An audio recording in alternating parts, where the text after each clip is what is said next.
Hello and welcome to my bootcamp. Thank you so much for joining me on this journey, and I can't begin to tell you how much I think this will improve your life.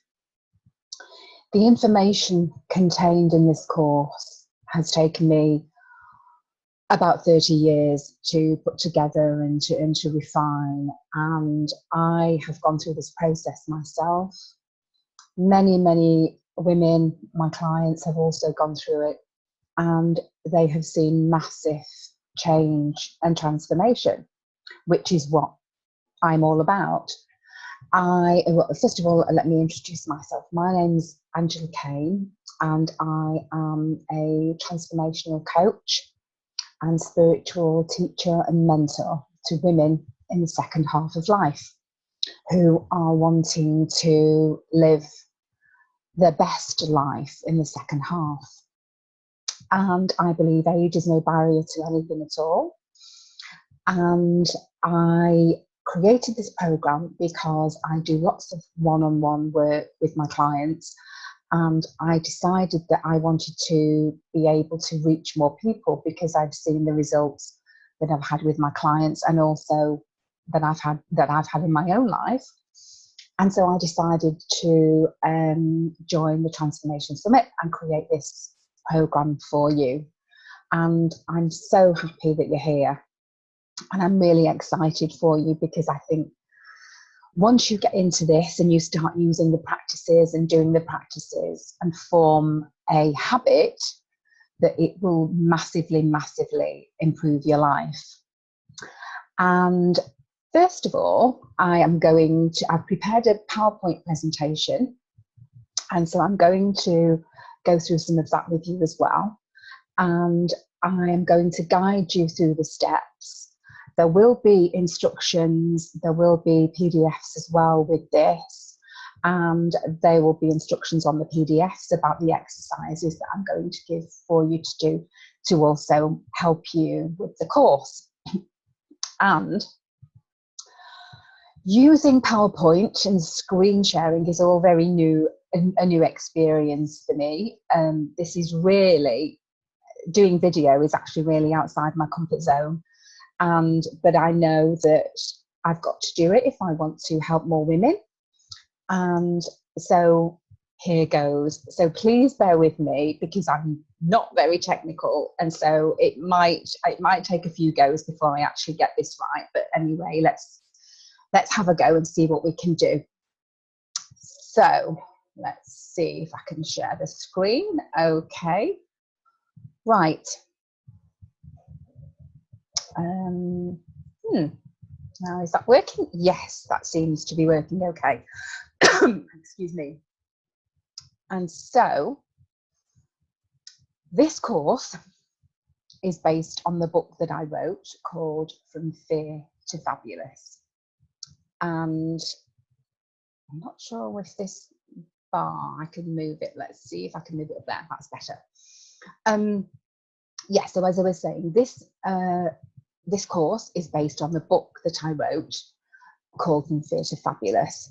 And the steps that I've created are going to help you to transform your life, to go from living in fear to feeling fabulous on a daily basis. Because I used to be this, feeling fear, and now I feel this most of the time. So let's see. So here we go. So welcome to my bootcamp. As I said, this course is called From Fear to Fabulous, and it will teach you how to go from living in fear to feeling fabulous in 7 simple steps. So what you're going to learn?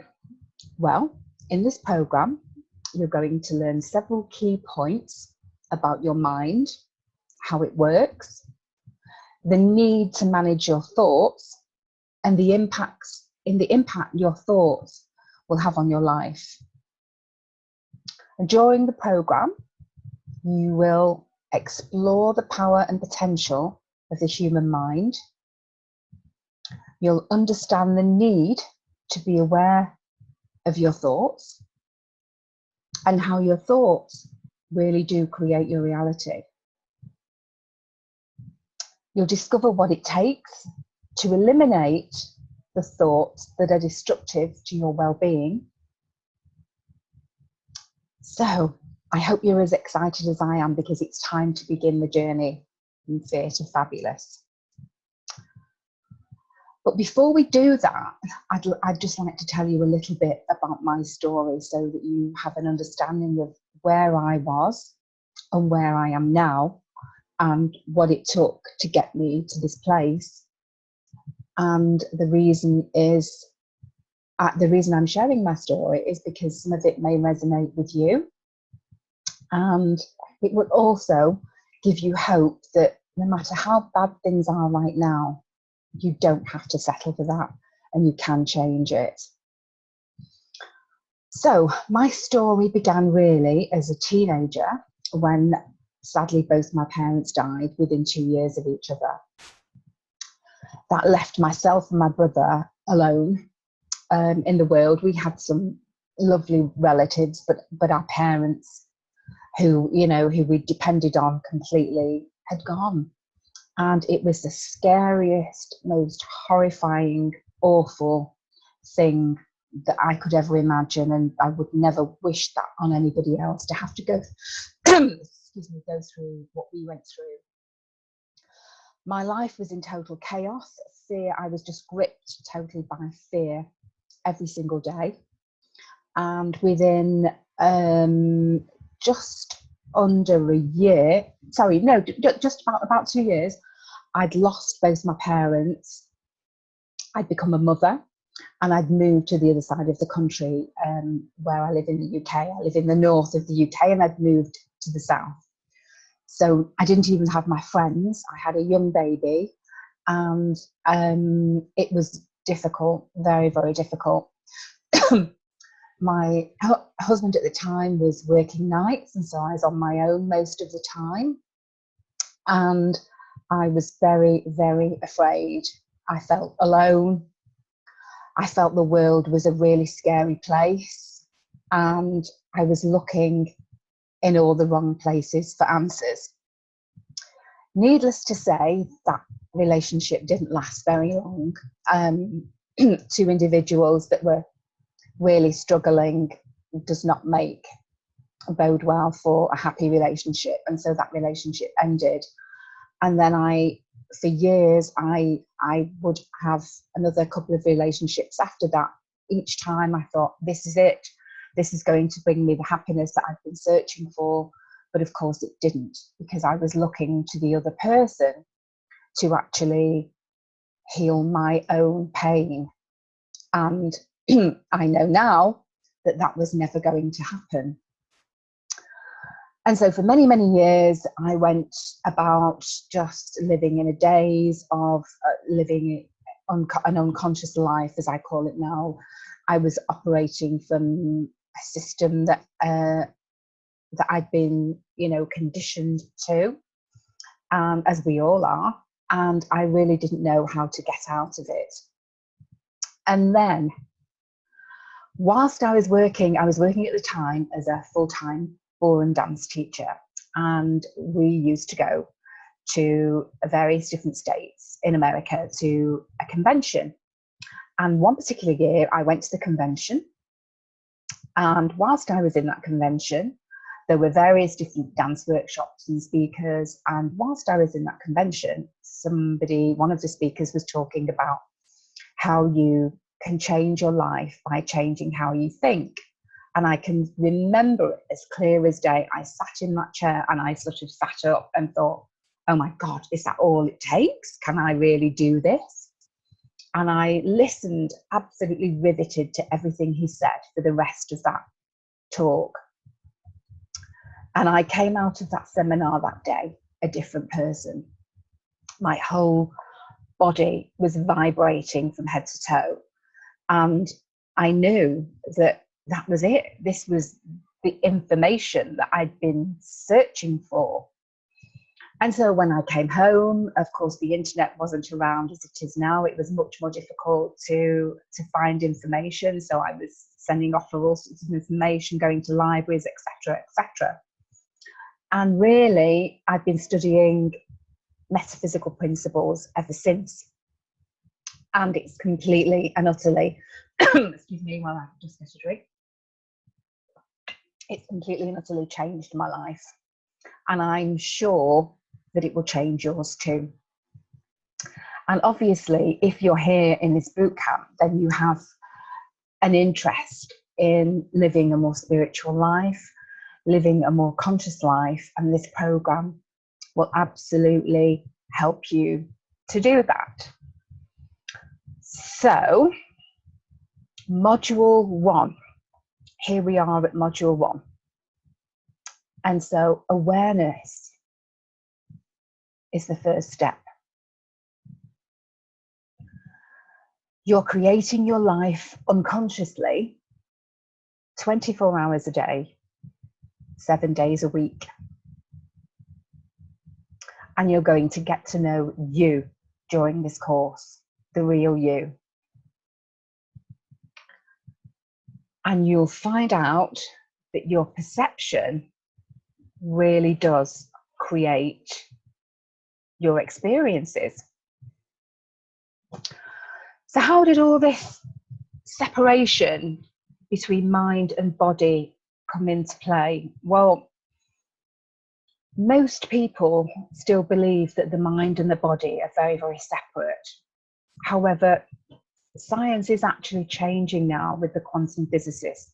They are recognizing that the mind and body are intrinsically linked. Excuse me, and we can't separate them. But how did this all start? Well, it was really the Newtonian era, the Newtonian physics.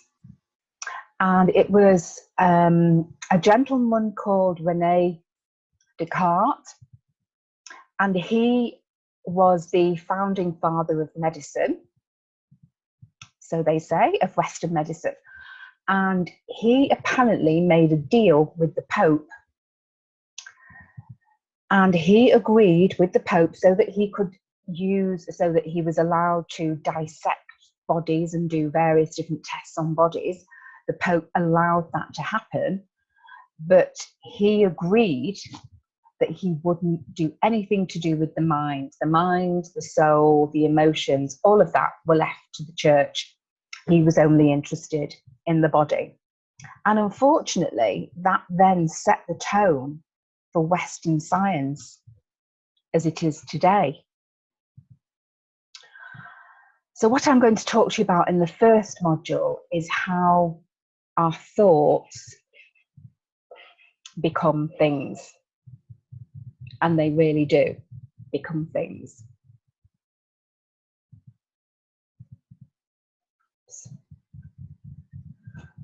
Okay, I've just jumped to module 2 there, so I need to go back. Let's see. That is not what I wanted to do. Let's see. Right, okay. So module 1, we identify the problem. And we find out what's really holding you back. And as I said, awareness holds the key to the kingdom. When you're oblivious to something, you're powerless to change it. And if you don't know what's happening, you can't fix it. But why is it so imperative that we get to know ourselves and to understand our hidden patterns, you may ask? Well, because if we don't, our unconscious beliefs and behaviours continue to sabotage our life. And I really don't want that for you any longer. The ancient Greeks said, know thyself. And oh my goodness, I didn't have a clue who I was before I started on this journey. And I'm still discovering more about myself every single day. I had no idea why I was creating all the things that I didn't want in my life, why I repeatedly had relationships with men who were emotionally unavailable. You know, I'd meet somebody and I'd be so excited, and then I'd think, yes, this is it. And then everything was great for a while. But then reality set in and the cracks would start to appear. And I'd think, oh no, here we go again. Well, perhaps you're still in the unawareness stage of your life, and that you know something's wrong, that your life isn't working the way you want it to. And somehow you join the summit and you've joined me in this boot camp. But if you recognize yourself as that person, then let me assure you that it's no accident that you found your way here. The time has come for you to embark on the journey of becoming the person you wish to become, the person you are and have always been, who's screaming to get out. So first of all, let's talk about something that most people don't like to talk about, and that's responsibility, and why it's crucial that we take responsibility for our own lives. And you may be thinking, I can't possibly be responsible for what's happened in my life. None of it was my fault. It was my mother's or my father's or my boss's or my husband's or whoever else you think might be to blame. But during this course and in the information that follows, you're going to learn the truth. Otherwise, I'd be doing you a disservice.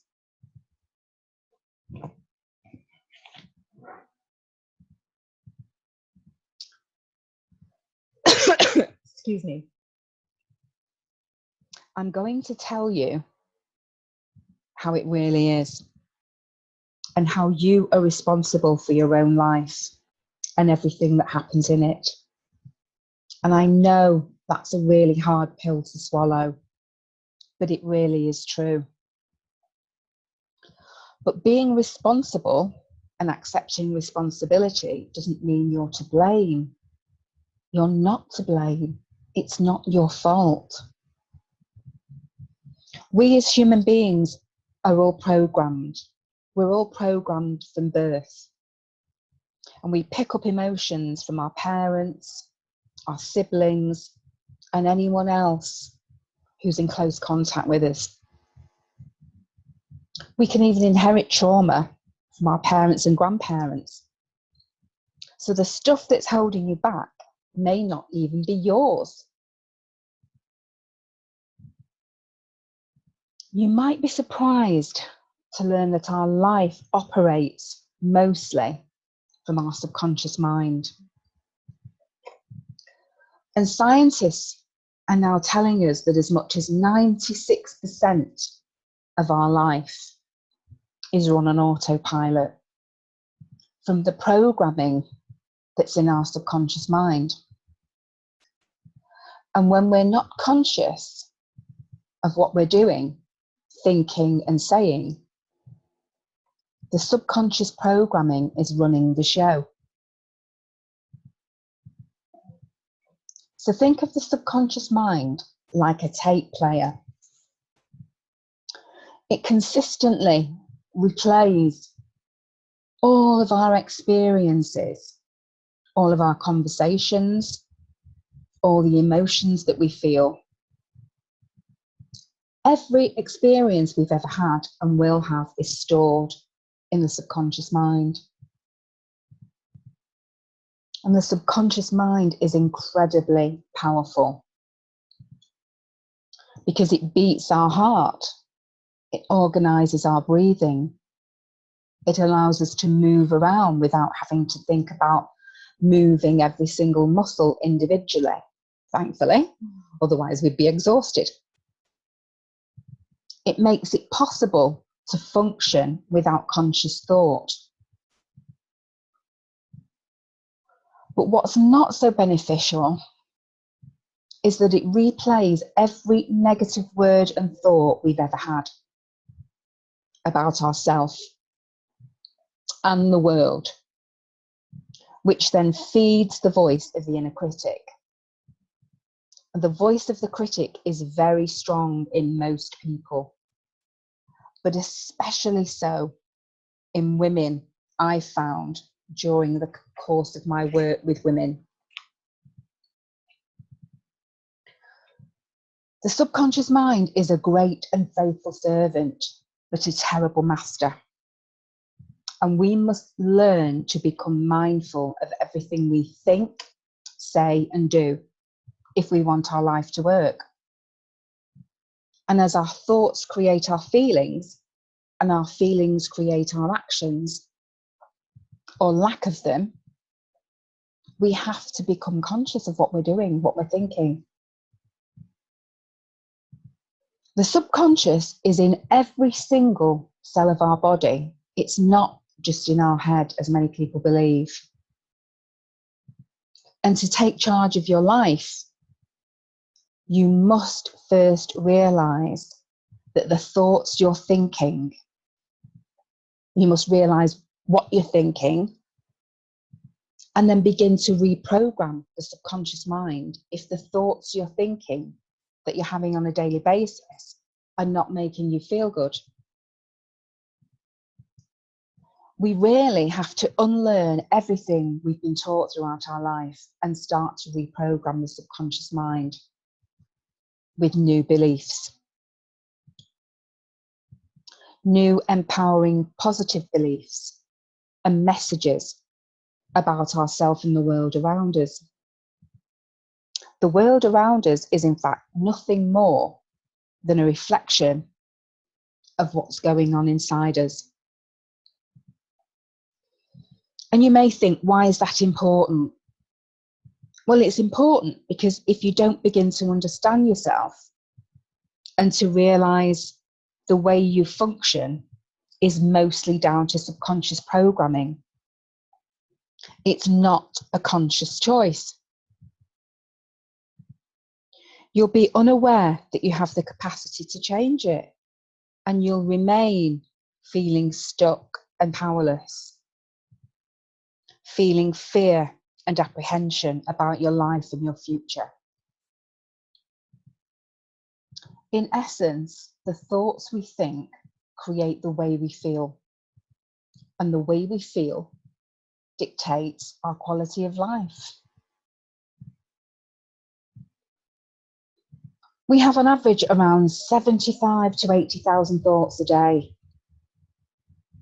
And of those thoughts, around 90% are the same day after day. So I'm sure you can imagine the damage you're doing to yourself if you're constantly telling yourself negative and destructive things about yourself, your character, and your life. Things like, you're not good enough, you're not pretty enough, that you're stupid, that no one's interested in you, you're too old, you're too fat, too thin.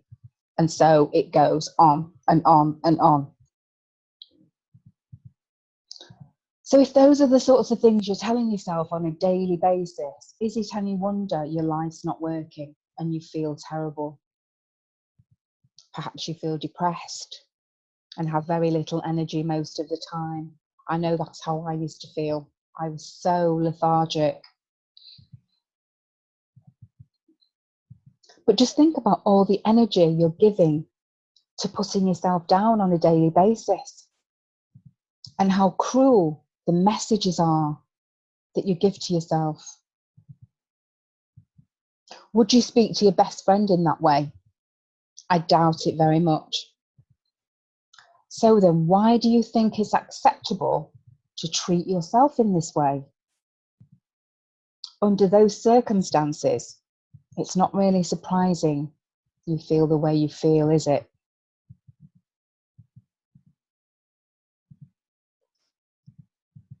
So, just for a moment, I want you to imagine that you're only allowed to say nice, encouraging, and comforting things to yourself. Wouldn't that make you feel better? I know for sure that it would. And I'm going to tell you something now, something that I hope you'll never forget. I'm going to tell you 3 incredibly powerful little words. And I hope you'll remember these words for the rest of your life. Thoughts become things. Yes, that's it. Thoughts become things. And I mean that quite literally. Thoughts become things. Not sometimes, but all of the time.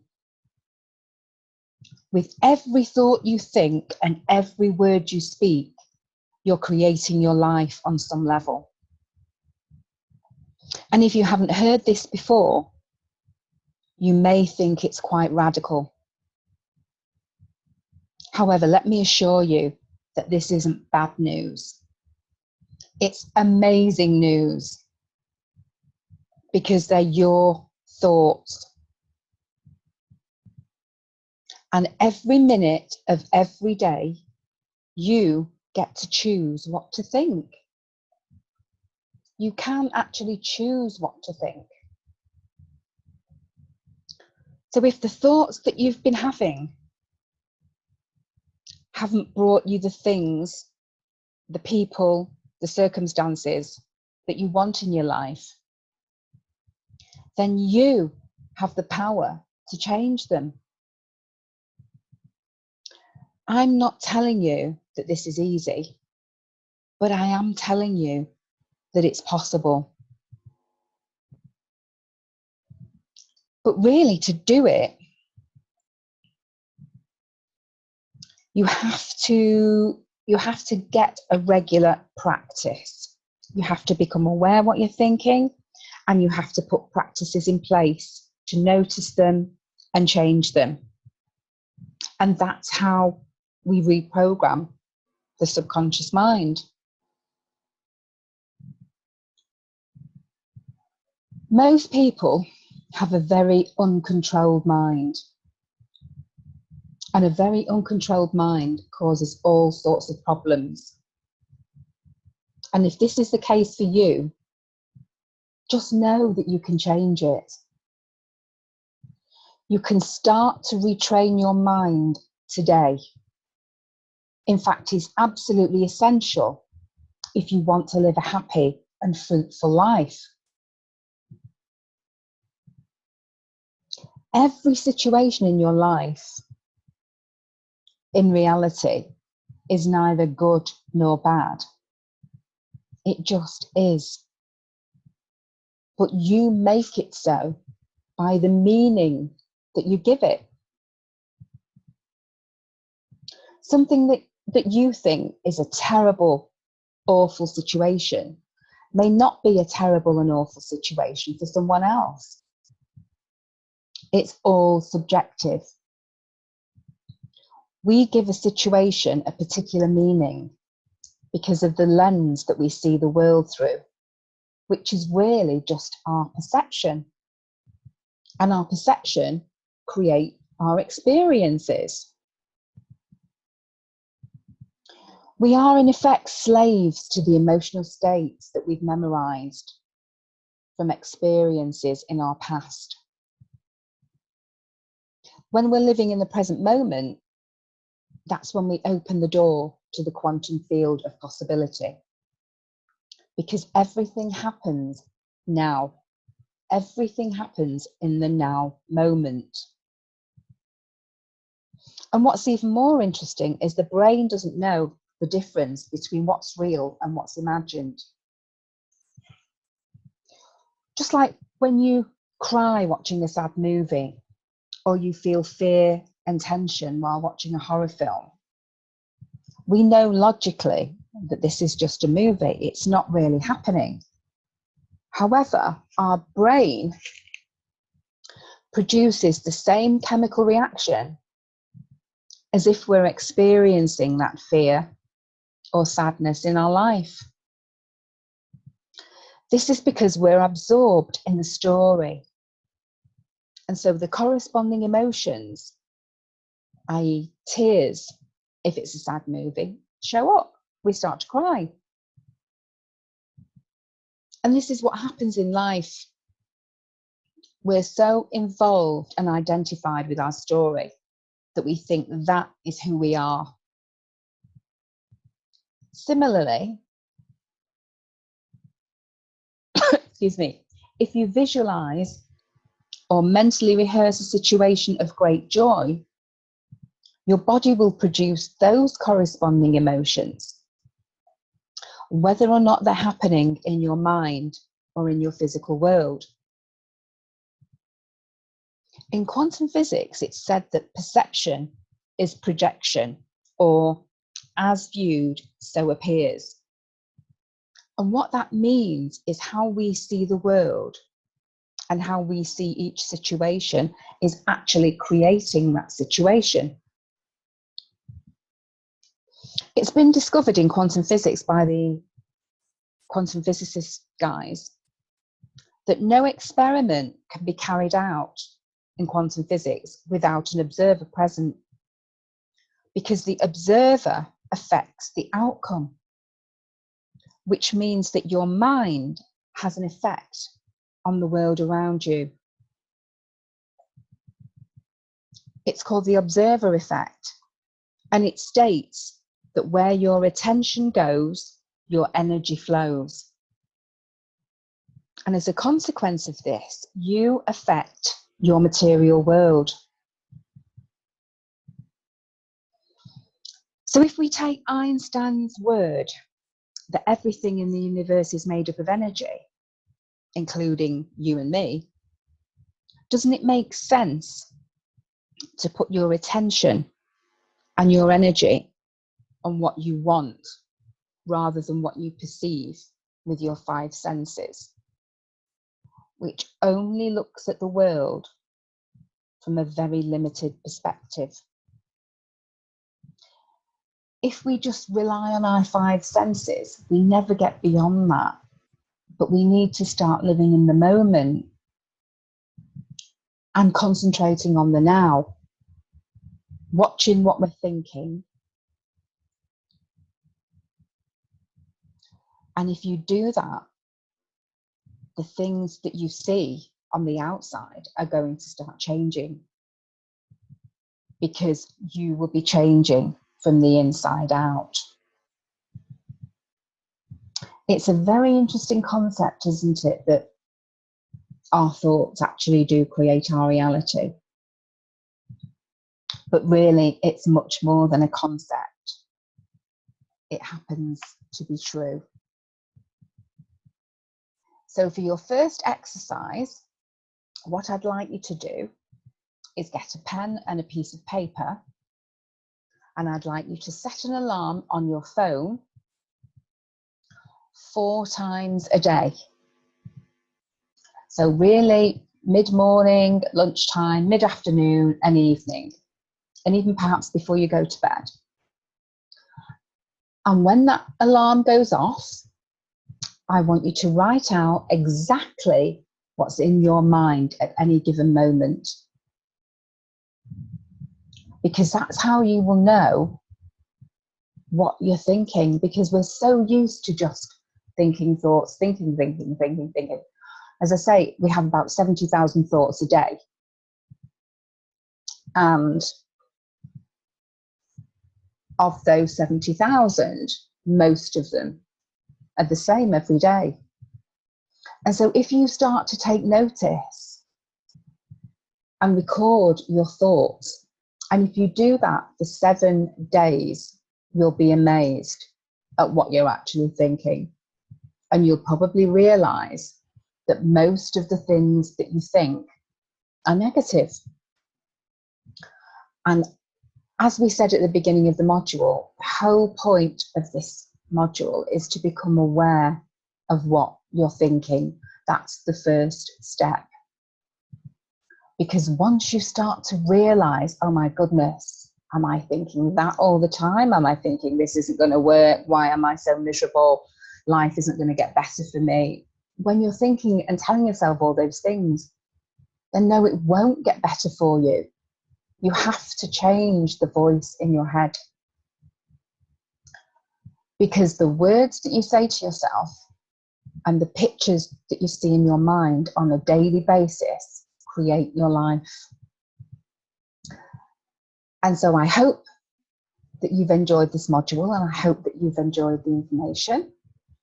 And now we'll move on to module 2.